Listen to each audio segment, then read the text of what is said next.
പല ഭാഗങ്ങളിൽ നിന്ന് റിപ്പോർട്ട് ചെയ്യപ്പെട്ടിട്ടും ഈ തെരുവുനായയുടെ ശല്യം കൊണ്ട് പൊറുതിമുട്ടിയിരിക്കുകയാണ് നാട്ടുകാർ. ഇപ്പോൾ കോഴിക്കോട് നഗരത്തിലാണ് ഇത് സംബന്ധിച്ച റിപ്പോർട്ട് വരുന്നത്. കഴിഞ്ഞ ദിവസം 19 പേർക്കാണ് പേപ്പട്ടിയുടെ കടിയേറ്റത്. റോഡിൽ മാലിന്യം കൊണ്ട് തള്ളുന്നതും മതിയായ ABC സെന്ററുകളുടെ അഭാവവും ഇത്തരത്തിൽ തെരുവുനായകളുടെ എണ്ണം വർദ്ധിക്കാൻ കാരണമാകുന്നുവെന്നാണ് നാട്ടുകാർ പൊതുവെ ആക്ഷേപം ഉന്നയിക്കുന്നത്.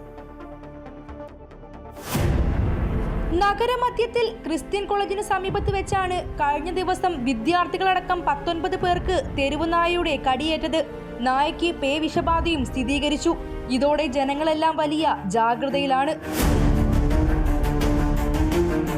റോഡിലൂടെ നടക്കാൻ പോലും ആളുകൾക്ക് ഭയമാണ്. പിറകിലൂടെ വന്നാണ് നായയുടെ ആക്രമണം. Kozhikode railway station, bus stop തുടങ്ങി ജനത്തിരക്കേറിയ എല്ലാ സ്ഥലങ്ങളിലും തെരുവുനായയുടെ ശല്യമാണ്. റോഡിൽ മാലിന്യം കൊണ്ടു തള്ളുന്നതും മതിയായ ABC സെന്ററുകളില്ലാത്തതുമാണ് തെരുവുനായ ശല്യം രൂക്ഷമാകാൻ കാരണമെന്നാണ് കോർപ്പറേഷൻ പ്രതിപക്ഷത്തിന്റെ ആക്ഷേപം.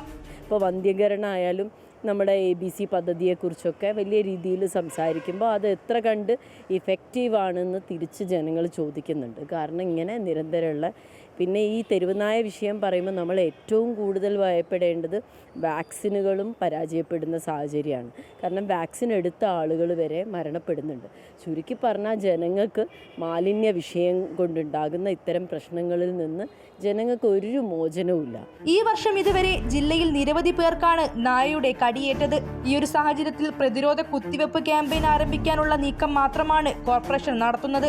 തെരുവുനായ ശല്യത്തിന് ശാശ്വത പരിഹാരം കാണാൻ കോർപ്പറേഷൻ ഇനിയും കഴിഞ്ഞില്ലെങ്കിൽ ജനങ്ങൾക്ക് റോഡിലിറങ്ങാൻ കഴിയാത്ത അവസ്ഥയാകുമെന്നുറപ്പ്. അമൃത ന്യൂസ്, കോഴിക്കോട്.